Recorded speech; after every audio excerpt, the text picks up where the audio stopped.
भरधाव वेग आणि ओव्हरटेकच्या प्रयत्नात दोन दुचाकींची समोरासमोर भीषण धडक होऊन दोन तरुणांचा जागीच मृत्यू झाला, तर दोघे गंभीर जखमी झाले आहेत.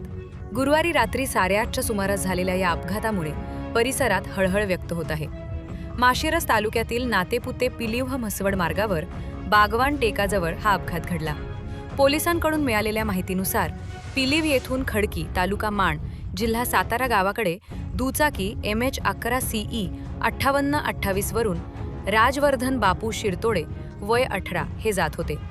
त्याचवेळी सुळेवाडीकडून येणाऱ्या दुचाकीवर MH45 AG 6790 स्वप्नील समाधान शिंगू सुळे, साईराज सत्यवान सुळे आणि गणेश रामचंद्र माने तिघेही वय 18 हे प्रवास करत होते.